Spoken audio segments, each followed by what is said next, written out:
Nós vamos falar hoje sobre um coração que ama a igreja. Amém? Abre sua Bíblia aí comigo em dois textos. Hebreus 10, 25 e também Efésios 4, a partir do 11 até o 16. Mas o que eu quero falar é bem isso. Hoje eu vou usar o nome de um monte de pastor. Aí eu vou dar os créditos para eles também. O pastor Douglas Gonçalves contou uma parábola uma vez que muito interessante, né? Ele disse que quando você entra num trem, quem é que pega trem em horário de pico? Né? Cheio de gente, lotado. Tem uns pessoal chique que fala, o que é isso? Horário de pico.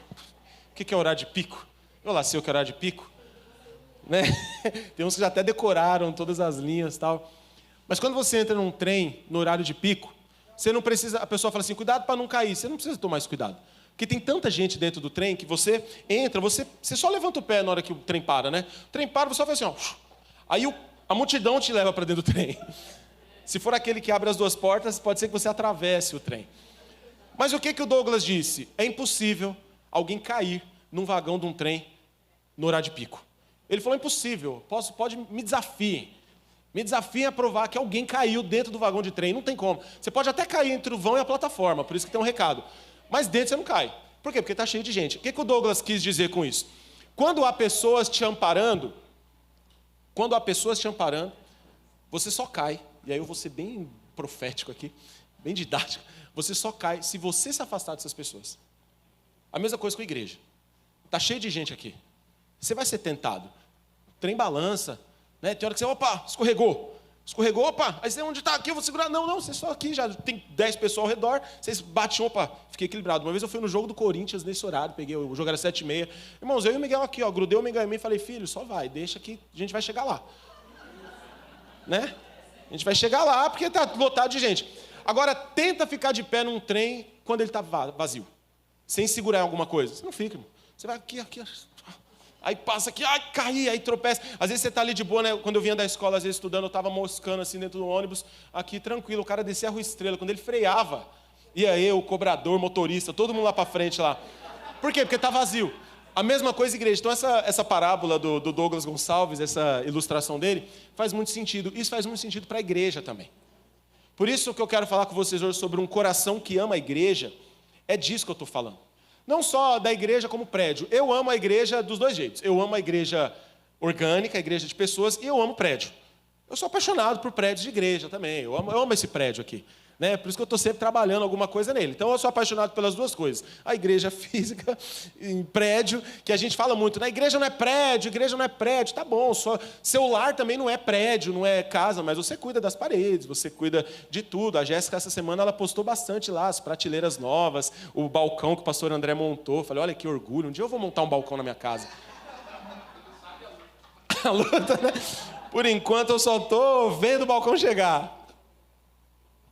Mas o que eu quero é isso hoje, que nós possamos desenvolver esse amor, participar disso. Eu mesmo, eu sou pastor, mas por inúmeras vezes na minha vida, e não foi uma só não, eu me senti fraco. Uma vez ou outra você se sente, a vida te consome, não só por conta da igreja, mas eu sou marido, eu sou pai, eu sou filho também, tudo isso consome. E eu entendi que estar em igreja, que amar a igreja, me fez passar por esses momentos. Porque nem todo momento é bom, irmãos. Nem todo momento é maravilhoso. Mas quando você toma uma decisão de pertencer à igreja, não só frequentar. Quero falar disso agora também. Você vai percebendo que esses momentos tão difíceis, eles têm prazo de validade. Eles passam. Só que é melhor você estar passando por uma dificuldade num trem, no horário de pico, lotado, pode balançar, você não vai cair, do que você estar nele vaziozão lá, em que você não tem quem possa te socorrer, quem possa te apoiar, e você caia para lá e para cá, bata a cabeça e perigoso você morrer. Então, um coração que ama a igreja é o que nós desenvolveremos hoje, amém? Hebreus 10, 25 diz, não deixemos de reunir-nos como igreja, segundo o costume de alguns, mas encorajemo-nos uns aos outros, ainda mais quando vocês veem que se aproxima o dia.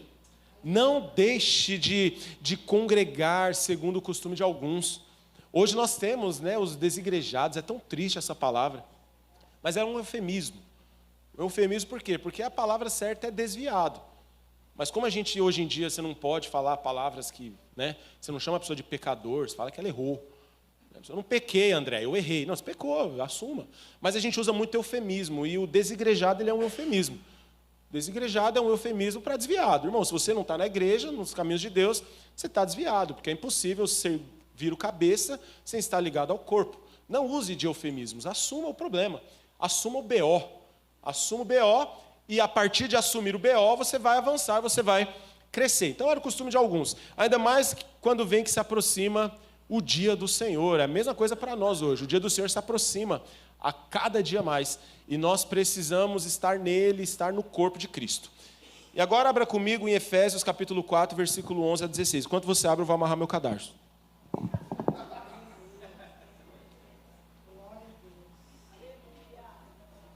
Amém. Primeira vez que eu vejo pessoas dando aleluia enquanto um pastor amarra o cadarço. Eu já sei amarrar, tá, irmão? Eu lembro do meu filho, quando ele começou a amarrar, eu falei, aleluia, aprendeu. Agora a igreja... Efésios capítulo 4, versículo 11 diz: E ele designou alguns para apóstolos, outros para profetas, outros para evangelistas e outros para pastores e mestres, com o fim de preparar os santos para a obra do ministério, para que o corpo de Cristo seja edificado, até que todos alcancemos a unidade da fé e do conhecimento do Filho de Deus e cheguemos à maturidade, atingindo a medida da plenitude de Cristo. O propósito é que não sejamos mais como crianças, levados de um lado para o outro pelas ondas, nem jogados para cá e para lá, por todo vento de doutrina, pela astúcia e esperteza de homens que induzem ao erro. Antes, seguindo a verdade em amor, cresçamos em tudo naquele que é a cabeça, Cristo. Dele, todo o corpo, ajustado e unido pelo auxílio de todas as juntas, cresce e edifica-se a si mesmo em amor, na medida em que cada parte realiza a sua função. Isso aqui é um tratado do que é ser igreja. Isso aqui é um tratado do desejo de Cristo, da ação do ser humano e do reflexo, do resultado que dá isso. Essa última semana o Senhor ministrou muito ao meu coração, por isso eu quis trazer essa mensagem. Domingo passado, o pastor André falou sobre maturidade, uma igreja madura, usando os irmãos de Tessalônica. Uma igreja que é madura no Senhor. Quinta-feira a Jéssica ministrou sobre o perdão. Ela citou o livro, como é que é? O livro lá, o Tião e o Perdão, né? Tião e o Perdão, de que as suas mágoas, elas são como tijolos que você vai acumulando e criando muros entre você e o outro. Você pode ter tijolos dentro da sua própria casa, criando uma separação entre você e a sua família. Você pode criar tijolos de mágoa entre você e a igreja. Você pode criar tijolos de mágoa entre você e o mercado de trabalho, entre você e a vida com Deus, porque a mágoa, ela é um tijolo, você precisa arrancar isso para enxergar o outro do outro lado. E aí ontem o pastor Davi Lago, na Vila Mariana, trouxe uma mensagem sobre o samaritano, falando sobre qual o sentimento de amor que temos que ter para estarmos juntos, já que a conferência era together, juntos. E aí, tudo isso foi mexendo muito com a minha cabeça, e hoje em dia, nós temos muito entendimento errado, muitas vezes, do que é ser igreja. Nós olhamos para uma igreja e automaticamente já vem a nós um sentimento de o que essa igreja pode me promover.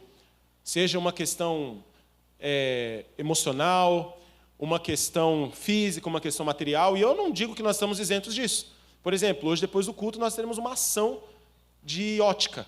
Um parceiro nosso, a Óticas Moreto, vai montar o exame lá no segundo andar. Então, se você quer fazer, você vai pegar uma senha ao final do culto no pé da escada e vai vender armações, preços baratos aqui, depois você vem e só retira o seu óculos.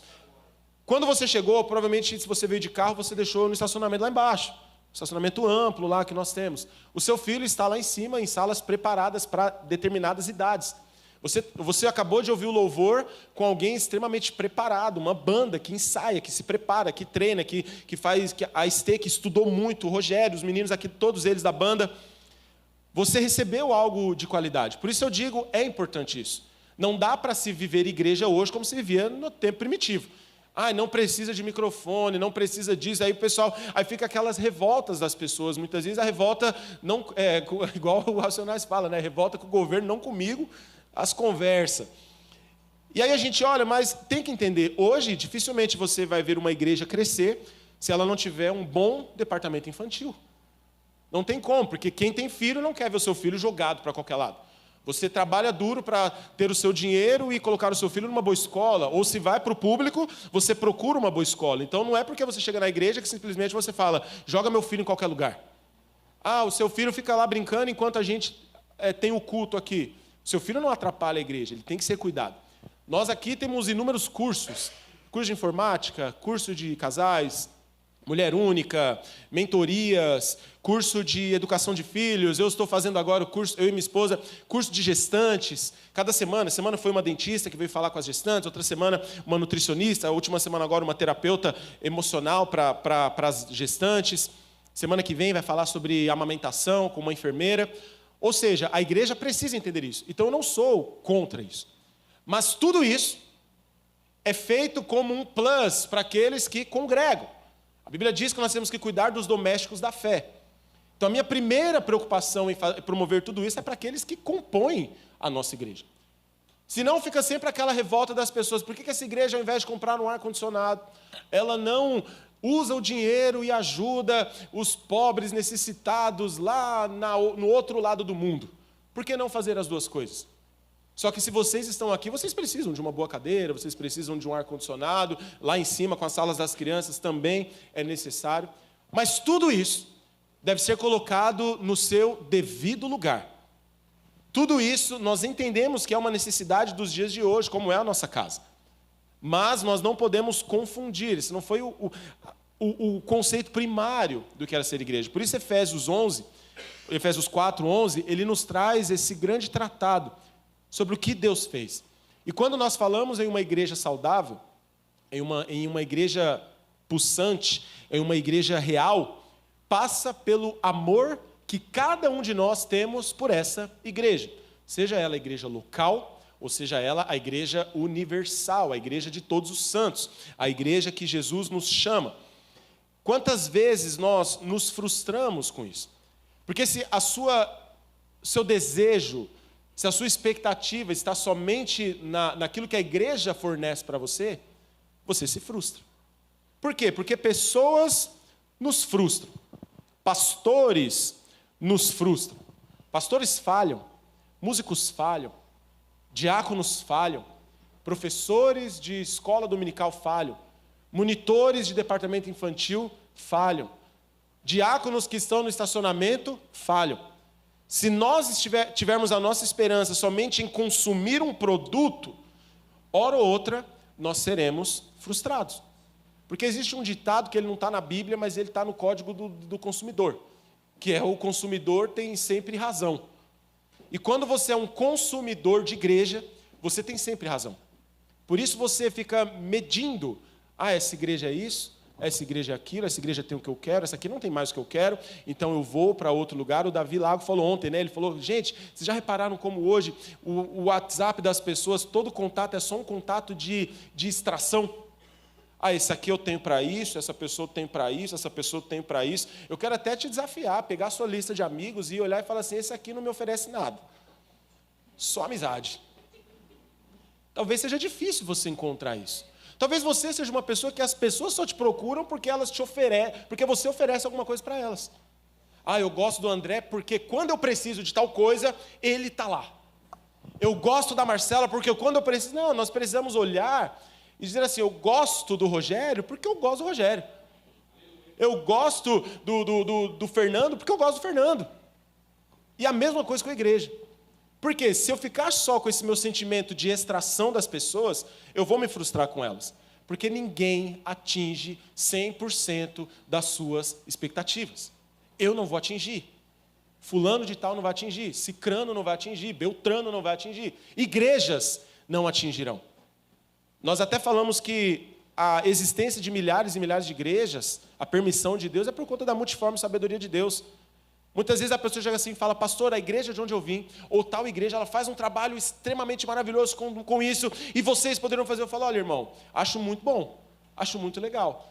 Mas você já parou para pensar que Deus chamou essa igreja para fazer isso? E nos chamou provavelmente para fazer outra coisa? E se nós ficarmos tentando fazer o que essa igreja faz, a gente vai se perder no caminho? Ou eles tentando fazer o que nós fazemos, eles vão se perder no caminho também? Nós temos que aprender a honrar igrejas pelos que elas fazem. Temos igrejas aí, as igrejas chamadas igrejas de milionários. Glória a Deus por isso. Talvez eu não tenha linguagem para falar com alguém que faça 6 em 7 toda semana. Mas há igrejas que falam. Eu não conheço ninguém que faça um trabalho em presídios como a Igreja Universal, que entra em presídios, que entra em comunidades como eles entram. André, mas é fulano isso, aquilo, não importa, eu não estou perguntando disso. Cada um vai se ver com Deus naquele grande dia. Mas o que eu sei é que eu conheço muitos ex-viciados que foram encontrados por Jesus na Universal. Por quê? Porque quando você pega um viciado, ele precisa de culto todo dia, toda hora, irmão. E a Bereana hoje não oferece culto todo dia, toda hora. É culto de quinta e domingo. Mas essas igrejas, eu passei em frente a uma, estava lá, culto 4 vezes na segunda, 4 vezes na terça, 4 vezes na quarta. Eu falei, meu, glória a Deus por quem chegar nessa igreja e precisar de igreja. Eu não vou fazer isso aí lá em Belmonte. Ter 4 cultos num dia.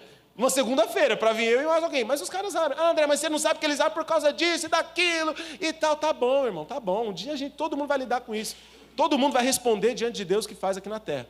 Mas o que eu sei, eu conheço muitas pessoas que foram libertas porque em algum momento passaram por essas igrejas. Passaram pelas igrejas de 12 cultos no dia.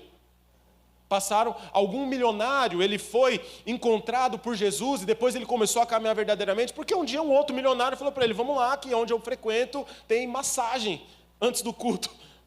E ele falou, nossa, que legal, vou lá receber uma massagem. E Deus pegou e salvou aquele cara. Uma vez o Lucinho foi criticado por uns pastores, e ele falou assim, estão me criticando aí, falou que eu me visto de chapolim, que eu cheiro a Bíblia, que eu faço isso. Ele falou, irmãos, eu fui chamado para falar com adolescente. Depois que ele passa por mim, ele vai amadurecer, ele vai aprender com outros pastores, mas o meu chamado é esse. Por isso que o Lucinho tem 50 anos, e ele tem cara de moleque, porque ele fala com adolescentes.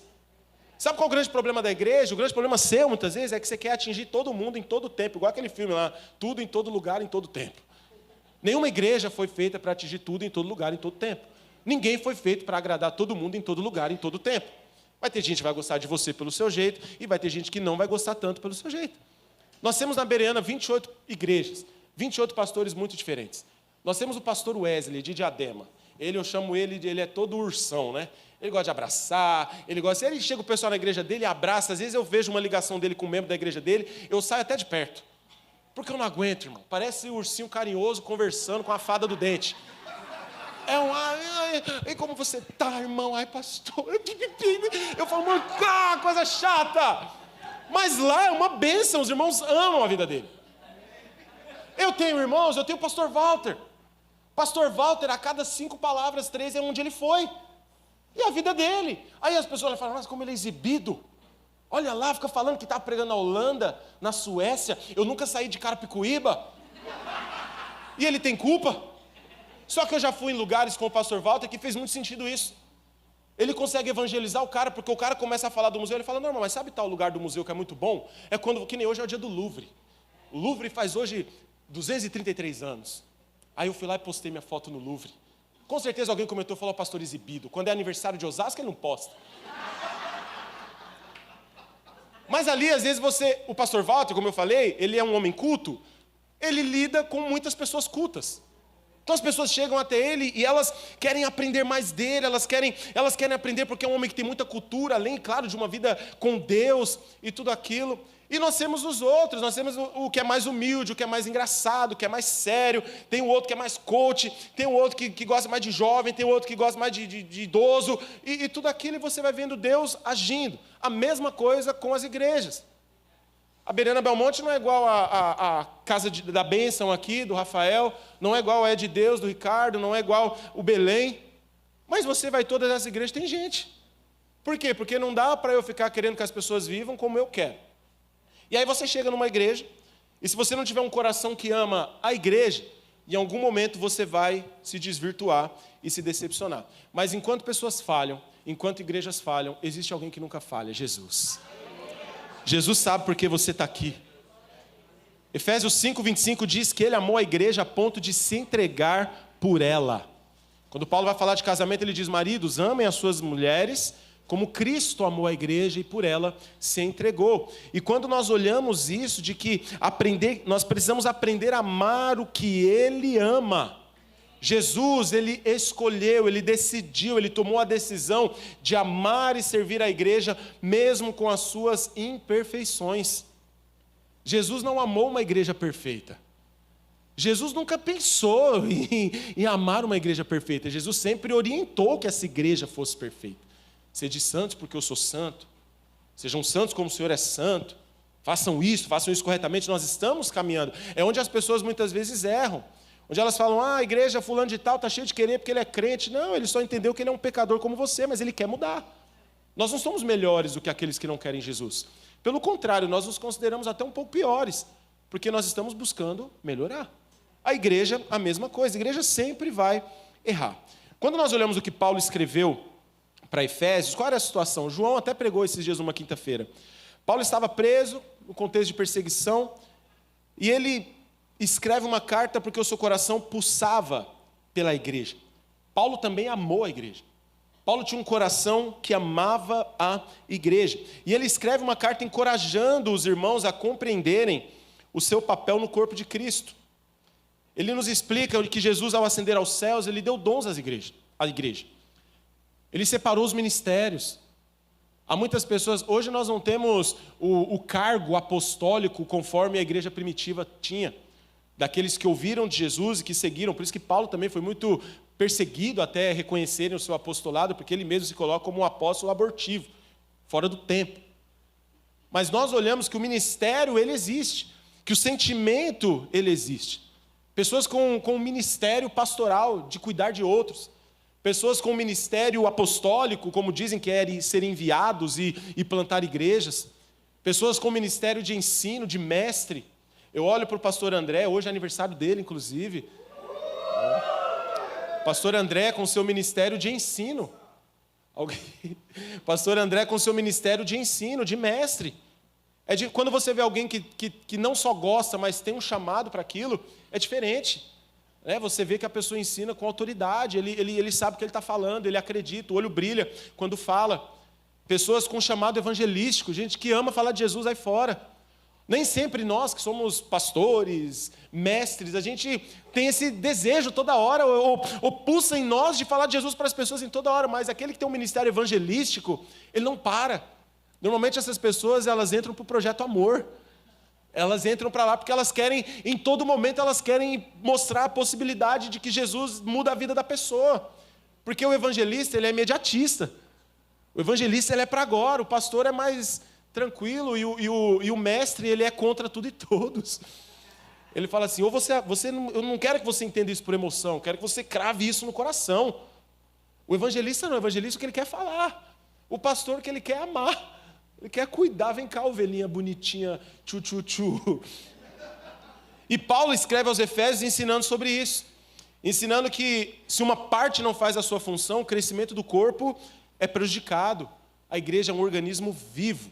E Paulo, ele tem essa chave, ele deixa claro que a igreja é uma manifestação do corpo de Cristo.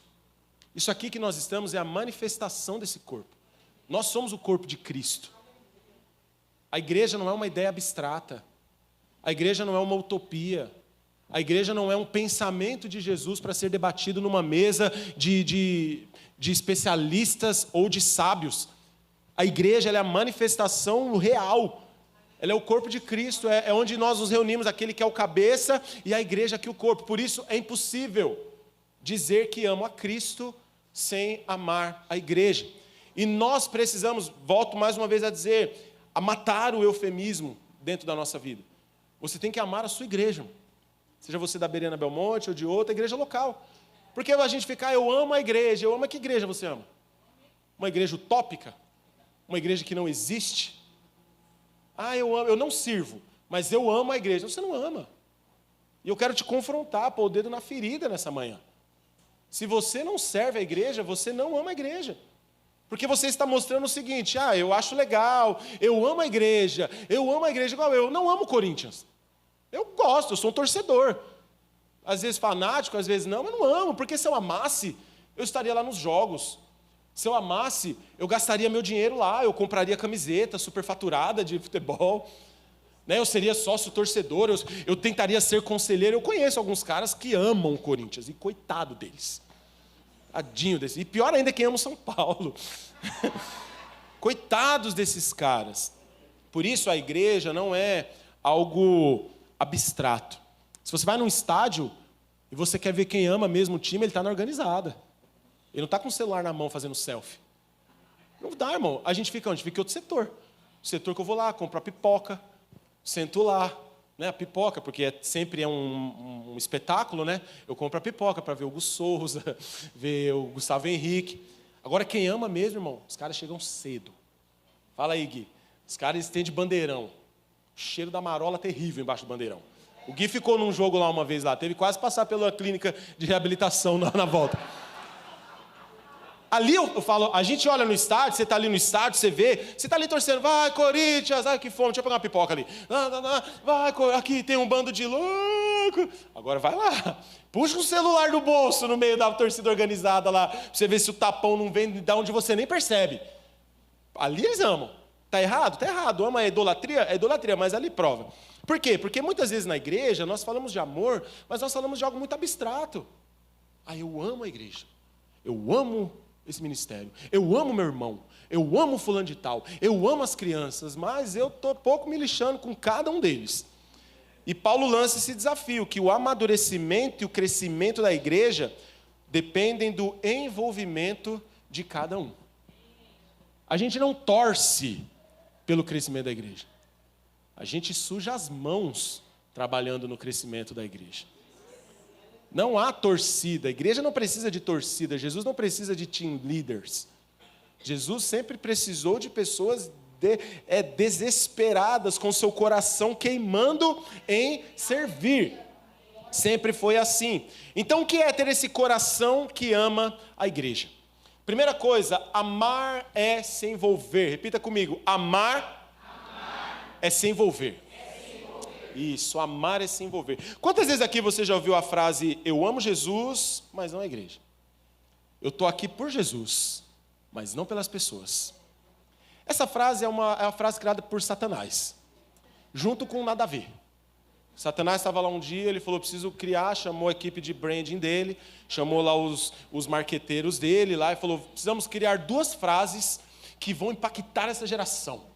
Precisamos criar 2 slogans que todo mundo vai falar e eles vão se perder dentro deles, porque é muito difícil, a gente vir de fora fica muito na cara que eu sou Satanás, que vocês são demônios. Então a gente precisa de uma frase que eles comecem a utilizar. E aí quando eles começaram a utilizar essa frase, a gente vai arrebentar. Primeira frase, aí chegou o time do Satanás e falou, primeira frase, Jaburu, nós temos, qual que é? Nada a ver, ele me explique. O que é o nada a ver? Não, quando a gente vai usar o nada a ver é toda... Não, nada a ver não é usado toda hora.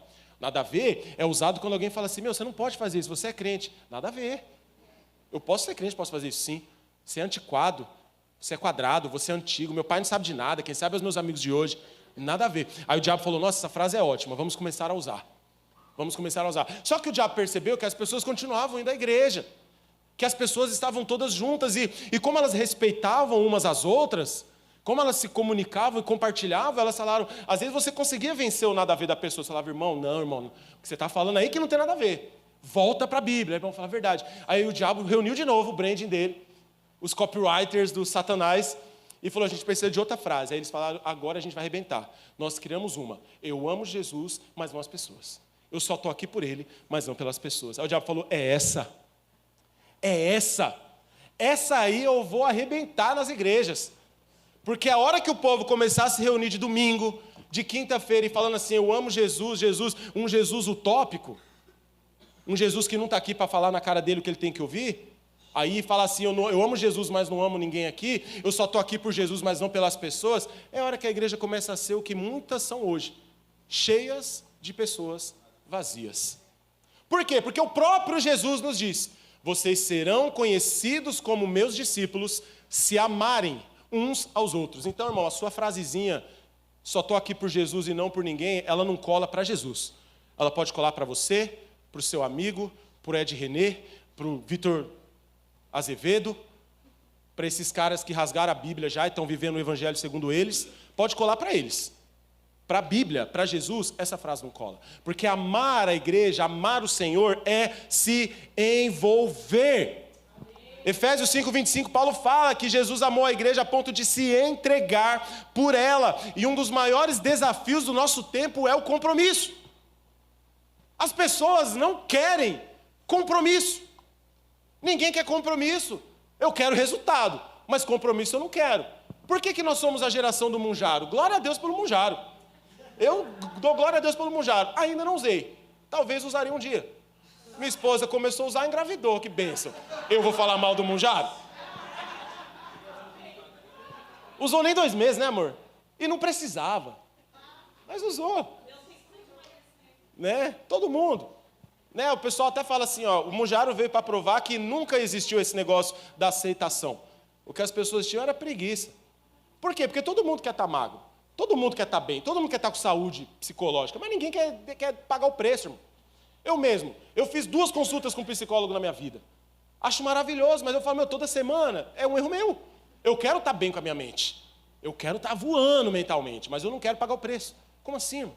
Por quê? Porque as pessoas não querem compromisso. Eu quero ter um casamento abençoado, mas eu quero que o pastor resolva numa oração no final do culto.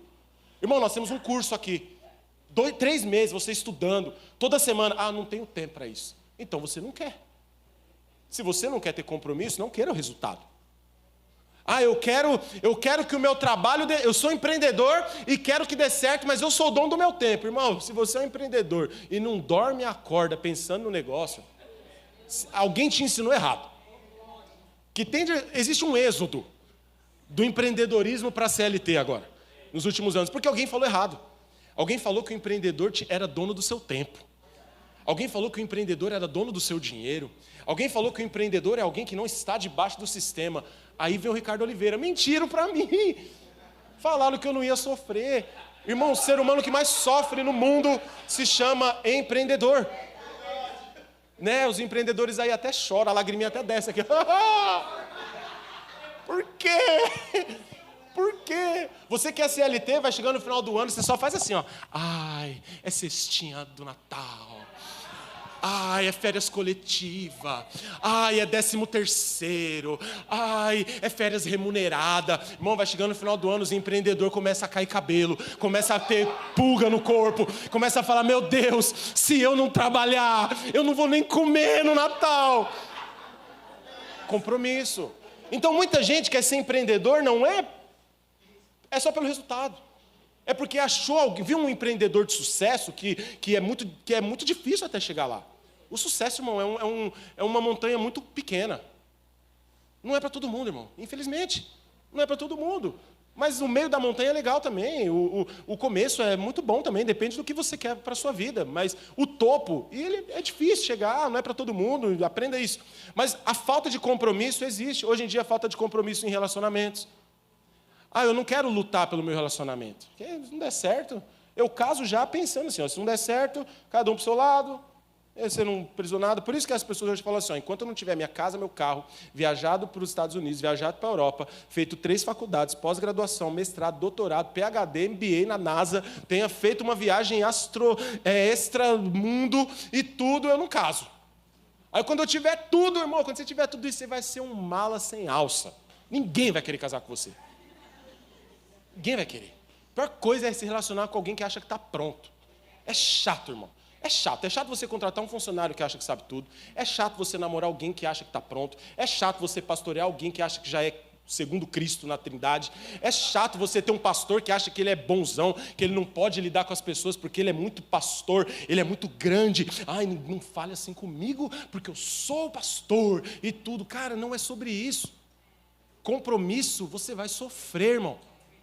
Uma pessoa que tem compromisso, vez ou outra, ela vai loprar, irmão. Vez ou outra, você vai ficar nervoso. Se as coisas que você faz na sua vida não te causam um pouco de raiva, de vez em quando, você não está envolvido totalmente com elas. Você não está envolvido. Por que causa, irmão? Ter filho, maravilhoso ter filho. A foto de Natal com os filhos é a coisa mais linda do mundo. Agora, vai numa terça-tarde, numa casa, com criança. Tá a mãe descabelada, tá o pai arrumando hora extra para não voltar para casa. Está o filho querendo colocar o dedo na tomada e o outro no pote com água ao mesmo tempo. Está todo mundo louco. Porque compromisso é saber que vai ter problema, mas vale. É igual a igreja. É normal você pegar um crente que tem mais de 10 anos e às vezes ele está cansado. Ele fala, não quero isso aqui, não quero servir. Aí volta outro culto, tá ele lá. Irmão, você não falou que não queria mais? Eu não consigo, é mais forte que eu. Eu já falei, eu não quero mais isso. Eu já falei que eu não consigo, eu já falei que eu não dou conta. E é isso, amar é se envolver. Amar a igreja começa com compromisso, porque é fácil amar de longe. É fácil. É fácil. Nossa, eu e a Pâmela, quando a gente viaja sem o Miguel, aí tem uma hora lá no jantar que você fala assim, está faltando alguma coisa. Ai, Miguelzinho podia estar aqui, né, amor? Como ele é lindo, né? Ai, como ele fala devagar, fala pouco, como ele não faz tantas... Ah, mas as perguntas dele é porque ele é um menino tão inteligente, né? E pessoas inteligentes, elas são questionadoras. O mundo é movido pelos questionadores. E você fica todo cheio de romantismo. Aí você leva o menino para a viagem seguinte. Você fala, por que eu trouxe? Por que eu trouxe esse menino para essa viagem? Por que eu trouxe esse menino para essa viagem? Eu não consigo descansar, eu não consigo comer direito, eu não consigo aproveitar esse lugar. Você volta com raiva do lugar. Traumatiza. Mas o que eu quero te dizer é isso, que amar é se envolver. Nós precisamos aprender a estabelecer a diferença entre frequentar e pertencer. Você pode frequentar um lugar por anos e nunca pertencer a esse lugar. Você pode frequentar uma igreja durante 80 anos e nunca sentir que você pertence àquele lugar. Quando você começa a sentir que você pertence? Quando você começa a ver o suor das suas mãos nas coisas. Você começa a falar, nossa, está vendo aquela porta ali, ó, que está torta? Eu que coloquei. Está vendo aquele ventilador mal instalado? Foi meu pai que colocou. Nossa, lembra, Gui, que uma vez a gente estava aqui nesse estacionamento. Gente, a gente que tem história aqui com essa igreja de quando a gente começou esse prédio, que o telhado dele era horrível, então ele alagava muito. Tem uns irmãos que falam assim, nossa, pastor, lembra quando a gente pegou um rodo, cada um com um rodo, e a gente teve que puxar, tirar toda a água e tudo. Eu falo, lembro, cara. Lembro porque ali a gente criou um laço muito poderoso. Você esteve no pior comigo ali, porque você foi envolvido com isso. Glória a Deus quando você tem que resolver um problema com a sua igreja local, irmão. Você percebe que você começa a criar familiaridade com as pessoas. Você deixa de amar o abstrato. Você passa a amar as coisas reais. Eu sempre falo que os nossos cursos aqui, eles ajudam muito por isso. Porque as pessoas criam amizades ali, muito maiores do que no culto. Porque o culto, você vem para o culto, termina o culto, você vai embora. Você tem que fazer almoço, você tem responsabilidades. Mas no curso você está ali, conversando, tira dúvida, fala, né? Eu sempre vou dar os exemplos disso, porque a comunhão faz isso. Quarta-feira nós estávamos lá na BL, lá em casa, BL Free, jogando imagem e ação. Time de homens contra time de mulheres. Irmão, a gente deitou, irmão.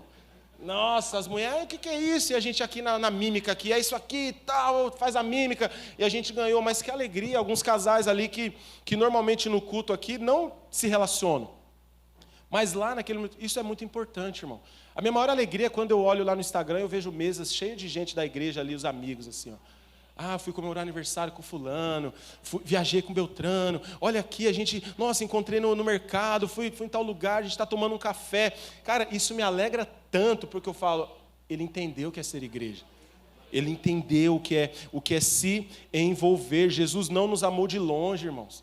Filipenses, Paulo diz que ele veio, que ele desceu, que ele se entregou por nós. Olha Atos 2, 42 a 47, diz o seguinte: eles se dedicavam ao ensino dos apóstolos e à comunhão, ao partir do pão e às orações. Todos estavam cheios de amor, cheios de temor, e muitas maravilhas e sinais eram feitos pelos apóstolos. Os que criam mantinham-se unidos e tinham tudo em comum. Vendiam suas propriedades e bens e distribuíam conforme a necessidade de cada um.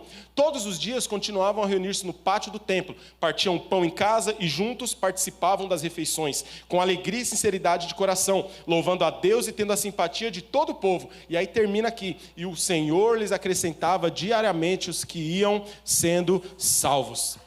Isso aqui é maravilhoso. Eles não só assistiam às reuniões, eles se envolviam. Havia o partir do pão nas casas, havia oração no templo e juntos, eles estavam juntos, eles compartilhavam de alegria.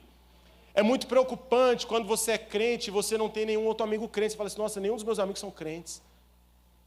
Nenhum dos meus amigos são crentes porque eu não me dou muito bem com crente. Todos os meus amigos são do mundo e tudo. Eu não estou falando que você não tem que ter amigo do mundo, porque como crerão se não há quem pregue? Tem que ter alguém lá para falar de Jesus para essas pessoas. Mas é muito perigoso também quando o seu gosto nunca é relacionado ao gosto de igreja. Sendo crente, irmão. Por quê? Porque nós estamos aprendendo nos últimos anos que existe um evangelho de quem olha à distância. Existe um evangelho de admiradores, de apreciadores. Como eu admiro o ministério do fulano de tal, eu sou um admirador do fulano de tal, eu li a obra dele, eu li o livro. Aí você fala assim, que igreja você congrega, irmão? Ah, não, eu não congrego em igreja nenhuma, eu só sou um admirador, eu acho legal. Não, nós não fomos chamados para sermos admiradores. Nós somos chamados... Foi aqui que falaram do sal e açúcar? Foi você, Jéssica, que falou, né? Jéssica falou quinta-feira que é verdade. Você não é açúcar que todo mundo gosta, você é sal. Sal você salga. Sal, claro que as pessoas não vão com a sua cara em algum lugar ou outro. Mas você não está lá para isso só. Você está lá para ser um representante de Cristo. Se envolver, não é só ficar olhando de longe. Você que vem aqui à igreja, e não estou falando você que veio hoje pela primeira vez, talvez, mas você que já está há muito tempo, irmão, se envolva na igreja. Se envolva com as pessoas. Abra seu coração para elas e permita que elas abram o coração para você também. E você vai encontrar respiro, saúde, muito mais nisso. Grave isso bem forte aí, se você estiver anotando, ou no seu coração também. Frequentar é assistir. Pertencer é se comprometer com a missão. Jesus não ficou assistindo a humanidade. Jesus se envolveu com a humanidade. Os discípulos não ficaram assistindo as pessoas se convertendo ou não. Eles se envolveram com isso. Uma igreja não cresce em maturidade com a sua frequência, mas com pertencimento. A gente olha e fala que o amor à igreja não é opcional para quem ama Cristo. É reflexo imediato de quem foi transformado por Ele. Então, se você foi alcançado por Cristo, o natural é que você ame o que Cristo ama. Mesmo com as suas dificuldades. Porque tem gente que vai dar problema para você. A segunda coisa, já que eu falei que é se envolver com a igreja, amar é conviver. Como assim, André? É possível você se envolver sem conviver. Como assim? Que loucura! É possível me envolver sem conviver? Sim.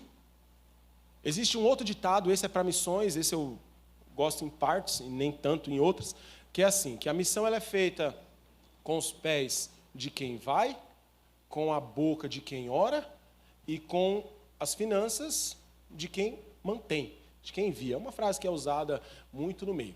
Mas é muito perigoso isso. É muito perigoso quando você se torna um mantenedor de uma obra que você não se relaciona com ela. É como se eu me casasse e falasse assim, olha, todo mês eu vou mandar um valor para essa casa, mas eu não quero me envolver com ela. Tanto que pensão é paga no divórcio. Por quê? Porque a pensão ela é uma compensação financeira para quem não quer ter um relacionamento com aquela pessoa. Eu não quero me relacionar com essa mulher mais, eu fiz um filho com ela, então eu vou compensar financeiramente a minha ausência. Por quê? Eu vou me envolver com essa criança. Ela precisa de escola? Vou pagar a escola. Ela precisa passear, comer, comprar fralda? Eu vou pagar, mas eu não vou conviver com ela. Há muitas pessoas que se envolvem com a missão. Eu ajudo o Médicos Sem Fronteira, eu ajudo a Unicef, eu ajudo tal coisa, eu ajudo o Projeto Amor. Você fala, irmão, mas você nunca veio aqui ver as crianças, ver a igreja que você ajuda. Não, eu não quero conviver. Eu já me envolvi. Já está ali. Mas a Bíblia ela é muito taxativa. Paulo diz, Efésios 4,15, antes, seguindo a verdade em amor, cresçamos em todas as coisas naquele que é a cabeça, Cristo. Parte do nosso amadurecimento espiritual se dá nos relacionamentos dentro da igreja. Amar a igreja significa amar as pessoas que fazem parte dela, e isso é o maior desafio, porque nós precisamos aprender a conviver como uma família espiritual, irmão. O que é conviver com uma família espiritual? Saber que materialmente você não tem muito a ver com aquela pessoa. Ela gosta de uma coisa, você gosta de outra.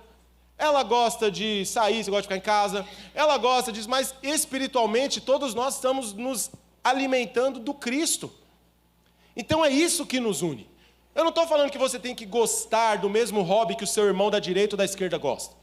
O que eu estou falando é que uma família espiritual, ela não está preocupada em o Santo Espírito bater com o outro ali. Porque tem crente que o Espírito Santo não bate, né? A gente fala, né? O meu Espírito Santo não bateu. Mas o Espírito Santo é um só, irmão. Não tem como seu Espírito Santo não bater com o Espírito Santo do outro. Porque ele é um só. Então você tem que relacionar com isso. Não tem como, a igreja é como uma família. Em casa não tem problema, não tem divergência. Mas, não estou falando todos, mas alguns, você não deixa a família. Você não abandona seu filho, você não simplesmente sai da sua casa. Você fica e luta. Você fica e se empenha e fala, não, eu amo a minha família. Você está no carro às vezes e fala, Senhor, eu amo a minha família, eu não quero perder a minha família. Me ajuda a servir melhor a minha família. Me ajuda a não só me envolver, mas a conviver com a minha família. Estar envolvido não é conviver. Você pode se envolver sendo um provedor, mas não querer conviver. E assim como uma família natural, conviver na igreja envolve alegrias e desafios. Tem pessoas na igreja que elas existem para te ensinar a desenvolver Gálatas 5, o fruto do Espírito. Tem gente que Deus trouxe, irmão, para isso. Sabe, sempre vai ser um problema.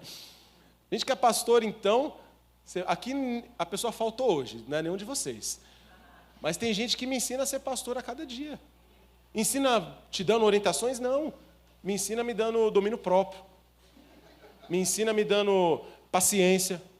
Me ensina me dando longanimidade. Me ensina me mostrando, André, você tem que amar. Deus, mas é chato. Senhor, mas é chata. Pai, se o Senhor tivesse aqui, até o Senhor deixaria ele morrer, de tão chato que ele é. Falaria diferente para Deus. Mas são pessoas que te ensinam. Tem hora que aquele seu chefe perseguidor, se você é um cristão de verdade, ele está lá te perseguindo para te ensinar a se parecer mais com Cristo. Porque o mundo vai dizer para você, vai lá fora, fura os 4 pneus dele, sabe? Empurra ele na vala, sabe? Denuncia ele, vai lá, denuncia ele. E Deus está falando, ora por ele, ora pelo seu chefe chato, ora pela sua chefe perseguidora, aquela chefe, quando ela chega, o clima baixa. Sabe, se você já teve um chefe que o clima pesa quando ele entra? O chefe chega, você fala, meu Deus, chegou a tribulação. Chegou a escuridão total do mundo. Chegou aquele que traz problema, ele só vê problema. Quando você é pastor, tem crente assim também, irmão. Tem pastor que ele é assim também. Tem pastor, quando ele vai conversar com o irmão, é só bronca. É só para dar sermão, é só para falar como ele, né? O pastor André até citou esses dias aqui, o pastor do Encontro de Casais, do Camaro Vermelho, né? Camaro Vermelho. Toda hora ele tinha que falar como ele era bom, irmão, porque você tem que fazer tal coisa, irmão, aquilo que eu estou pregando para você, eu luto todo dia também. Eu não posso me colocar numa posição diferente. Porque tem gente que fala assim, eu nunca vou conseguir isso, porque o pastor tem uma vida muito espetacular. Ele ora 12 horas por dia, ele ama a igreja todo dia. Não. A mesma coisa com crente. Tem crente que chega, que só dele chegar já é um problema. Se olha ele de longe, eu olho de longe assim, eu falo, já vai reclamar. Aí eu falo, ele está vindo. E agora? Aí você está numa conversa boa. Você está numa conversa boa com o irmão ali, às vezes é coisa boa, coisa engraçada. Aí chega o Jó. Com o caco de vidro na mão, sem casa, sem filhos, só com a esposa atrás. Amaldiçoa Deus e morre e tal. Ele chega lá, o Jó, ai, pastor. Aí você fala, o que é, irmão? Ai, pastor, está difícil. Esses dias eu até falei, né, que você tem que aprender a identificar o que está difícil. Porque o só está difícil não quer dizer nada. Identifique. Igual Elias, Senhor, os teus profetas morreram, está tudo problemático, e só eu fiquei. Ele identificou, aprenda a identificar. Mas tem gente que ela é pesada, ela dá tristeza de se envolver com ela, mas é nessa hora que Jesus fala, você tem que amar isso daí também. Você tem que parar para ouvi-lo, Senhor, mas ele já falou 20 vezes isso. Ouça a 21ª. Eu não ouço você nas suas reclamações, ou você já parou de reclamar também? Você já parou de falar mal da igreja, quando o povo não vem, na ceia? Eu falei, é verdade, Deus, eu não parei de falar. E sabe qual é o caminho para você conviver com uma família espiritual? É o que foi ministrado quinta-feira aqui. É o caminho do perdão. O perdão. Mateus 18, 21 e 22. Então Pedro, aproximando-se dele, disse, Senhor, até quantas vezes pecará o meu irmão contra mim e eu lhe perdoarei? Até 7? Jesus lhe disse, não te digo que até 7, mas até 70 vezes 7. Aqui Jesus não está falando que você tem que perdoar 490 vezes, porque tem gente que já precisou, está quase batendo ali. Tem esposa, tem marido, tem filho que já está quase batendo, já está em 450, 470. Como a gente com Deus também. Às vezes eu olho e falo, Deus, eu acho que eu já passei dos 490 com o Senhor já.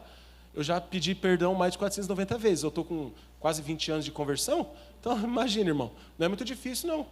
Se 20 vezes no ano eu tiver feito uma besteira e pedido perdão, eu já bati. Daqui a pouco eu bato já os 490. Mas não é sobre uma quantidade, é sobre um coração disposto.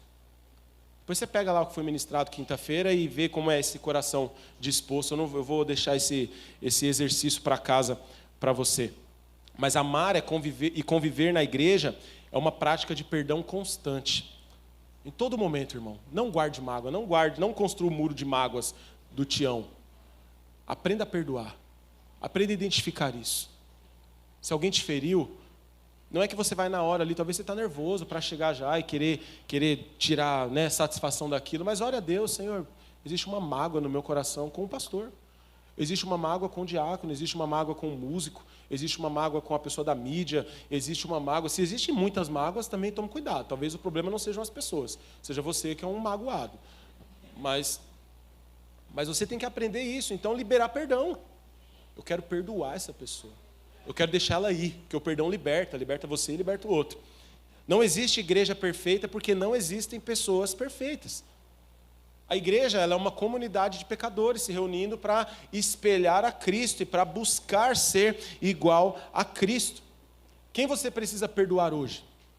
Quem você precisa reconciliar hoje? Será que um irmão da outra igreja? Será que o seu pastor da outra igreja? Será que um diácono de uma outra igreja? Será que o seu chefe do outro trabalho? Talvez você não vai precisar ligar para ele, mas hoje coloca a mão no seu coração e fala: Senhor, eu não quero mais ter mágoa dessa pessoa. Eu quero que o meu coração esteja limpo, para que quando eu pensar nela, eu não pense em nada de mal. Eu só pense como Jesus é bom. Ele arrancou aquela aflição do meu coração. E a última coisa, porque amar é se envolver, você se envolve com a obra de Deus, você serve uns aos outros, depois você convive, e aí você usa o perdão para isso. E a última coisa, amar é crescer junto. Paulo diz, Efésios 4,16, dele, todo o corpo ajustado e unido pelo auxílio de todas as juntas, cresce e edifica a si mesmo em amor, à medida que cada parte realiza a sua função. O último ponto que Paulo trata em Efésios 4 é que o corpo cresce à medida que cada um faz o seu trabalho. Quando você ama a igreja, você se compromete não apenas com o seu crescimento individual, mas com o crescimento do outro, o crescimento coletivo. É muito triste, eu falo isso para muitos pastores que eu acompanho, eu digo sempre para eles o seguinte: se você crescer muito, seja intelectualmente, espiritualmente, materialmente, você prosperou e tudo tal, e a sua igreja não cresceu, você vai se tornar um tirano. Você vai se distanciar da sua igreja. Porque as pessoas não comem mais onde você come, as pessoas não viajam mais para onde você viaja, o seu filho não tem mais conexão com o filho do crente da sua igreja, porque você está muito grande, você é muito... Isso é um problema para você. Mas se você orar também pelo contrário, que a sua igreja cresça muito, intelectualmente, financeiramente, espiritualmente, e você não acompanha, a igreja, os problemas da igreja te engolem. Os problemas da igreja contaminam você. Por quê? Porque vai ter muito mais problema. Então, todo pastor que eu converso, eu faço mais esse acompanhamento com o pessoal da região oeste aqui. Mas com todos os outros que eu tenho conversado, seja do ministério ou de fora, eu sempre digo, ore para que o seu crescimento e o crescimento da sua igreja seja como um corpo unido, em que cada um faz a sua parte. Para que vocês cresçam juntos. Para que os problemas sejam os mesmos. Para que as alegrias, você possa se alegrar com o irmão e ele se alegre com você também. Porque você sabia que tem muita igreja que eles não se aguentam em ver um pastor crescer. Eles acham que o pastor tem que ser aquele que, se o Projeto Amor não dá uma cesta básica para ele todo mês, ele não é um pastor abençoado. Ele não é uma bênção. Ele é um aproveitador. E tem pastor também que acha que ele também não pode ver a igreja crescendo, porque não, mas como pode? Eu isso, aquilo, eu pastoreio eles, eu faço isso. As pessoas... Não, Paulo diz, todo o corpo, à medida que cada membro cumpre a sua função, o corpo é ligado aos membros. Quando você cresce, você não quer que o seu braço direito cresça mais que o esquerdo. Você não quer que a sua perna direita cresça mais que a esquerda. Você não quer que a sua parte de cima cresça mais que a parte de baixo. Você vai no médico, você vai acompanhando para que tudo cresça proporcionalmente. Eu nasci com uma deficiência, não sei se de nascença ou se adquiri depois, de uma clavícula quebrada. Não tenho um osso que une as duas, então eu não tenho do lado direito. Por conta disso, eu tenho menos força do lado direito, eu tenho uma clive acentuada no ombro direito. É mais difícil. Eu lembro que eu trabalhei de garçom um tempo, eu vivia com dores. Graças a Deus eu já não sinto tanta dor por conta de treinar e tudo isso. Mas é ruim, irmão. É ruim porque toda hora você tem que, não, agora eu vou treinar, eu tenho que fazer mais força aqui. Eu tenho que equilibrar aqui, tal. Por quê? Porque existe um lado que está trabalhando mais que o outro. Quando você machuca um pé, você vai lá, você passa lá, você está com o pé aqui, aí você fica aqui, ó. Aí quando você fica bom esse aqui está ruim, porque ele está sobrecarregado. Aí ele começa a dar problema, a perna começa a inchar, que ela começa a inchar, e você tem que tirar e joga a perna para o alto, e joga a perna para baixo, e aquele problema tem que fazer fisioterapia, tem que alinhar, tem que fazer a recalchutagem, tem que fazer ali a cambagem do seu corpo. Paulo está falando que a igreja não pode ser assim, o crescimento é coletivo, o crescimento espiritual não é apenas individual. Nunca se alegre de você ser o mais espiritual da sua igreja. Nunca se alegre de você ser o mais inteligente da sua igreja. Nunca se alegre de você ser o cara que tem mais Bíblia na sua igreja. Se você é esse cara há muito tempo, se você é essa mulher há muito tempo e ninguém cresceu porque Deus te deu algo, o problema está com você, não está com as pessoas. Alguns pastores falam, pastor, não adianta, pastor, eu ensino, eu falo, mas o povo não avança, o povo não cresce. E eu falo, irmão, é que você é muito bom. Talvez as pessoas não se conectam com você porque você é muito bom. Você está num nível muito acima. Desce um pouco. Se Jesus ficasse só do céu lá esperando e falando, faz assim agora, ó, faz assim agora. Não, gente, está errado, o perdão não é assim. Eu já falei que perdoar é esquecer, é deixar para lá, é conviver novamente. Não, ó, você vai se entregar? Não, Pedro, eu já te falei várias vezes, não é assim. Não, Paulo, não vai por aí, não. Foi assim não, irmãos. Para Jesus nos ensinar um crescimento espiritual, Ele andou no meio de nós. Ele teve fome igual a você. Quando eu tento olhar para Jesus e falar, Jesus, você não entenderia a perseguição que eu sofro no trabalho, Ele vai falar, what? Você quer falar de perseguição para mim? Ai, como minha vida é difícil, Pai. Como eu... Ai, oh God, my God. Como minha vida é difícil. Ele vai falar, difícil? É verdade, né? Acho que eu não aguentaria a sua vida, não. Já parou para pensar que você tem problema no cartório também? Que você tem culpa? É, Jesus, eu tenho um pouco de culpa. Ele fala, então, eu fui crucificado sem ter culpa nenhuma. Nem esse DNA de pecado que você tem aí, que faz você pensar coisa ruim, mesmo quando você é legal pra caramba, ele vai falar, nem isso eu tinha. O meu nascimento foi virginal, o meu nascimento foi santo, eu fui gerado pelo Espírito, para que não fosse necessário passar sangue do homem ali para Maria, para ter o pecado ali, do sangue, do pecado, da natureza pecaminosa, nem isso eu tive. E sabe onde eu terminei? Numa cruz, porque eu queria ensinar para as pessoas o que era servir. Jesus não nos ensina de longe, Jesus nos ensinou dia após dia. Odiarão vocês porque me odiaram primeiro. Perseguirão vocês porque me perseguiram primeiro. Vocês têm que orar porque mesmo eu sendo filho de Deus, eu tinha uma vida de oração. Vocês têm que ter fé porque mesmo eu sendo o autor e consumador de tudo, eu exerci minha fé na terra. Vocês têm que ter paciência dos processos, porque mesmo eu sendo Deus, eu nasci. Eu cresci, eu não fiz nada até os 30 anos. O próprio Deus, mas nós, basta ter um talentozinho, não quer esperar. Ai, eu não vou esperar esse curso. Eu não vou esperar audição, Rogério. Eu sou muito bom como músico. Eu não posso esperar, irmão, o próprio Deus passou 30 anos sem fazer nada. Mas você não espera um mês, porque você é muito bom. Eu vou sair dessa empresa porque eu não estudei para ficar sendo assistente. Eu não passei 5 anos da minha vida dentro de uma faculdade para ser assistente. Aí sai, aí vai ser assistente de desempregado, porque não sabe esperar, sendo que o próprio Deus esperou. O próprio Deus nos ensinou o que é esperando, igual ontem o pastor Tiago Rocha pregou. Na geração de dopamina que nós vivemos hoje, das coisas rápidas, do crescimento rápido, a igreja nasce com 1000 membros. Como pode uma igreja nascer com 1000 membros? Possível isso? Mas hoje tem. Grande inauguração da Assembleia de Deus, Amigos do André Nascimento. Já nasce com 5.000 membros. Já nasce com telão de LED. Já nasce com YouTube bombando. Por quê? Porque o pastor André Nascimento é gigante. Aí você vai olhar a igreja, gente vazia muitas vezes. O que eu quero te dizer, irmão, crescer junto, amar é crescer junto. O seu crescimento passa pelo crescimento dessa pessoa do lado. E o crescimento dela passa pelo seu crescimento. Essa semana nós tivemos uma reunião com o pessoal que vai se batizar. E eu perguntei para eles, por que você quer se batizar? E aí uma pessoa me respondeu, olha, eu quero muito, porque eu entendi que Deus quer isso de mim.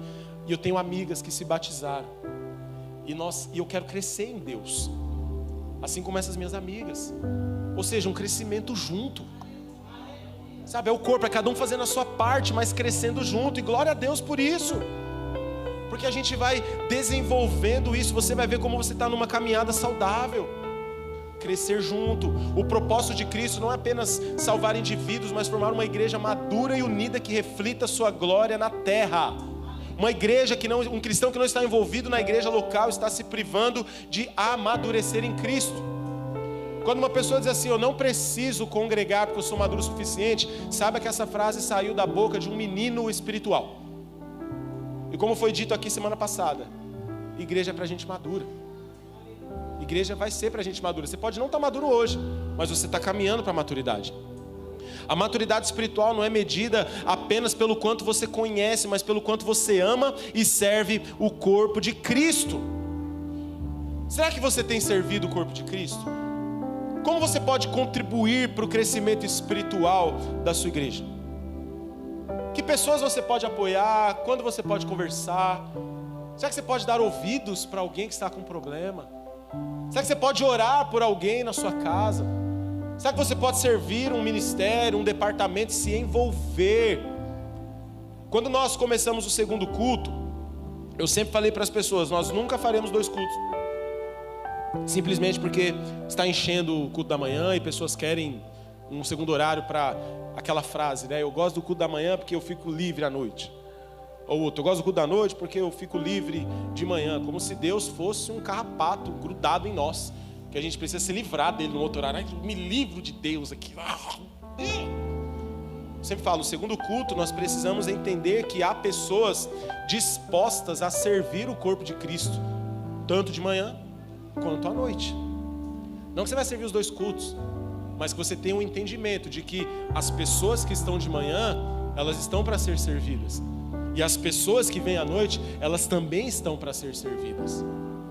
Porque se existe um câncer na igreja bereana, brasileira, vou jogar para o Brasil, vou jogar só para nós, é que nós fazemos um culto de domingo de manhã como poucos.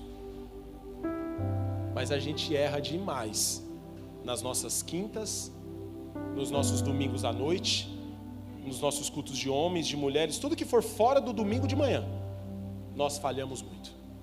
Porque muitas vezes nós entregamos o que dá, muitas vezes nós servimos, se eu estou bem ou eu não quero, porque eu não gosto desse horário, eu não quero estar lá porque esse tal dia não me interessa, eu quero isso aqui, eu quero esse horário, eu quero esse momento, eu quero esse lugar, eu quero fazer isso. Irmão, você não está contribuindo para o crescimento do corpo, você está contribuindo talvez para o seu desenvolvimento, para talvez um dia você sair daqui para outra igreja e falar assim, olha, eu era um servo excelente, eu servia maravilhosamente bem no horário que eu queria, porque eu era muito bom. Mas se alguém me pedisse algo fora do horário do meu serviço preferencial, eu ficava endemoniado. E aí, como os líderes, pastores são sábios, eles falam, tá bom, irmão, pode fazer o horário que você quer. Só que aí eu tenho uma notícia, com o tempo o corpo de Cristo começa a ficar penso. Aí uma pessoa, ela quer entregar a vida para Jesus, ela vem no nosso domingo de manhã, ela fala, uau, é aqui que eu me sinto muito bem, não há outro lugar melhor. Olha que povo feliz, cheiroso, bem arrumado, banho tomado. Ela fala, que outro dia que tem culto nessa igreja aqui? Aí a gente fala, tem quinta-feira, 8 da noite. Hoje, graças a Deus, tem acontecido muito menos. Ela chega e ela fala, ué, cadê aquele povo animado? Cadê aquele diácono feliz? Cadê aquele serviço do departamento infantil tão maravilhoso? Cadê aquele músico alegre? Cadê? Só existe domingo de manhã? Porque muitas vezes o André que prega, o André Nascimento, ele só gosta de pregar domingo de manhã. Se eu tiver que pregar na quinta-noite, eu fico bravo. Se eu tiver que estar no culto quinta-noite, eu fico bravo. Mas eu quero te dizer uma coisa. Amar a igreja é se envolver, é conviver e é crescer junto. O que Cristo quer para cada um aqui é que os membros em união em concordância, cresçam para a glória de Deus. Para concluirmos, amar a igreja local é mais do que um sentimento, é um chamado, é uma missão, porque é difícil, irmão. Toda missão é muito difícil. É difícil amar a igreja local. É legal amar a igreja geral. Eu amo a igreja, eu amo a Cristo. Mas amar a igreja local é problemático, sabe por quê? Porque é com a igreja local que eu convivo. Eu não convivo com todos os pastores que eu admiro. Eu não convivo com todos os músicos que eu admiro. E quando eu fui conviver com um ou outro, de só estar no mesmo lugar, eu voltei lá sem nenhuma admiração. Eu falei, nossa, esse cara ele é tão abençoador. Já viveram isso? Ele é tão abençoador na internet. Nossa, ele fala de comunhão, ele fala de amor, ele fala, e não é um dia mau. Porque eu já estive com ele 3, 4 vezes, ele está sempre num dia mau. Mas o dia mau dele nunca é no Instagram, nunca é no púlpito, ele só tem dia mau quando ele está em reunião com outros pastores. Mas eu já estive com pessoas também que eu falei, glória a Deus, porque essa pessoa, ela tem um compromisso mesmo com a igreja de Cristo, porque a maneira com que ela fala na rede social, a maneira com que ela fala no púlpito, quando ela desce, quando ela está no meio de pessoas que não tem nada a acrescentar ao ministério dela, que não tem nada a entregar, que não tem um dízimo alto, que não tem talento como ela tem, que não toca como ela toca, ela olha, ela abraça, ela recebe aquela coisa maravilhosa. Isso é ser igreja. Fique de pé nesse momento, por gentileza.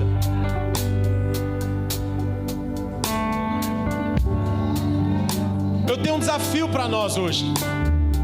Decidir amar a igreja com toda a sua imperfeição, sabendo que enquanto estivermos nessa terra, nós não atingiremos a perfeição.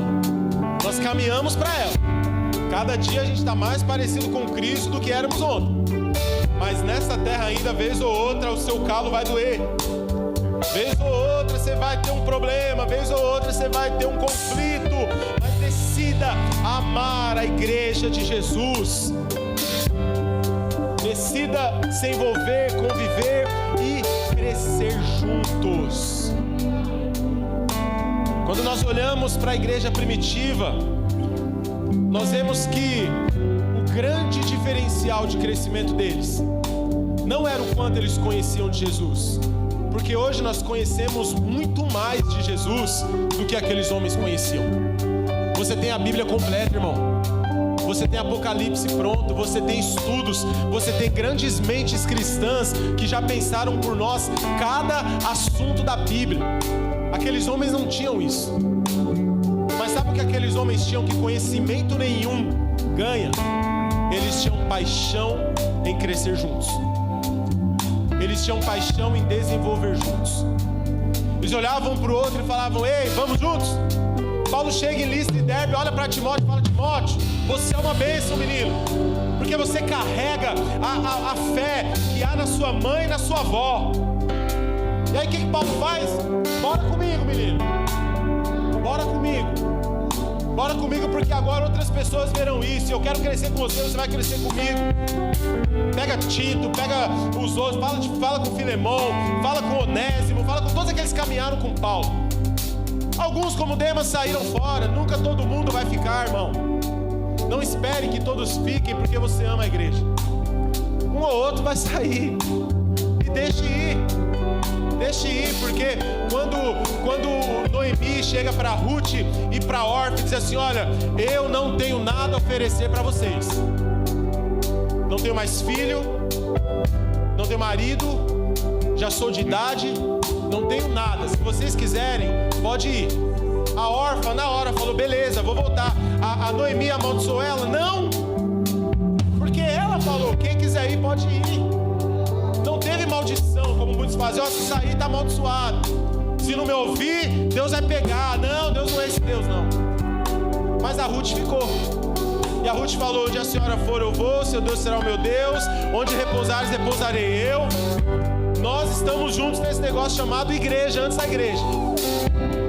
E aí, assim como elas fizeram a unidade delas, o partir do pão, Deus faz a mesma coisa que Lucas escreve em Atos 2,47. E todos os dias acrescentava o Senhor os que iam sendo salvos. Sabe, essa unidade ela gera algo, irmão. A unidade da igreja gera algo. A unidade da igreja transforma. Ontem nós estávamos conversando entre pastores falando sobre adoção. E nós falávamos, olha, adoção é algo muito complicado, é muito burocrático, tudo. Mas você tem que entender algumas coisas. Você não fica falando com a pessoa toda hora sobre o sentimento de abandono dela. Porque senão você só está piorando a situação de alguém. Nós fomos adotados por Deus também. Deus não fica jogando na nossa cara toda hora. Pelo contrário, Ele desenvolve um amor, uma unidade, a ponto de eu não me lembrar mais que um dia eu fui rejeitado. É isso que essa adoção faz. E quem faz isso muito bem? A igreja. A igreja transforma. A igreja faz com que órfãos recebam famílias. A igreja faz com que bêbados recebam família. A igreja faz com que assassinos recebam família. Irmão, o que existe dentro da igreja eu não sei explicar, mas eu só sei sentir. É o Espírito Santo. Quando você olha para esse irmão bonito do seu lado aí, é Deus falando assim, olha, eu uni vocês para que aquilo que você não tem, Ele possa te entregar. E aquilo que Ele não tem, você entregue a Ele. Eu quero fazer uma oração com você. Eu quero fazer uma oração de unidade com a igreja. Eu quero fazer uma oração de comprometimento em amarmos aquilo que Jesus ama. Para que você lute contra seus próprios limites, para entregar amor para aqueles que precisam. Feche seus olhos. Pai, em nome de Jesus, nós colocamos diante de Ti agora essa palavra, Pai, sobre um coração que ama a igreja. Se eu quero ter um coração igual a Jesus, eu preciso amar o que o Senhor ama. E o Senhor amou a igreja a ponto de se entregar por ela, Pai. Mesmo com imperfeições, o Senhor se entregou pela igreja antes mesmo de eu nascer, antes de eu fazer o meu primeiro erro, antes, Senhor, de eu pecar, antes de eu entender que estava pecando. O Senhor já havia se entregado por amor à igreja, Pai. Ó Jesus, que possamos entender isso, Senhor, de nos envolvermos com a Tua igreja, de convivermos com os irmãos e de crescermos juntos, Pai. Que nós saiamos aqui nessa manhã, Deus, com o nosso coração fervendo com essa palavra, dispostos a reunir 2 ou 3 na nossa casa, dispostos a ligar para alguém e dizer, ei, a igreja transforma, Cristo é o cabeça da igreja e eu quero te ajudar a crescer, eu quero te ajudar a desenvolver, porque eu sei que eu vou desenvolver junto também. A igreja, onde há amor dentro da igreja, não há espaço para o isolamento, para o sentimento de solidão. Senhor, nos ensina a amar como Cristo amou a igreja, nos ensina a ter comunhão como Cristo teve com os discípulos, nos ensina, Pai, a orar por eles, a conversar com aqueles que são marginalizados, sejam eles pobres, ricos, de longe, de perto, sejam aqueles da nosso credo, ou aqueles que ainda não professam a nossa fé, mas que ao olharmos para eles, nós não vejamos inimigos, que ao olharmos para eles, nós não vejamos pessoas diferentes de nós, mas que possamos olhar e ver potenciais irmãos ali, Senhor, orando e dizendo, o Senhor é poderoso para trazer para esse ajuntamento chamado igreja, pessoas de diferentes lugares, diferentes pensamentos, e no Espírito nos unir ao Senhor para a honra e glória do Teu nome. Oh, nós te agradecemos, Jesus.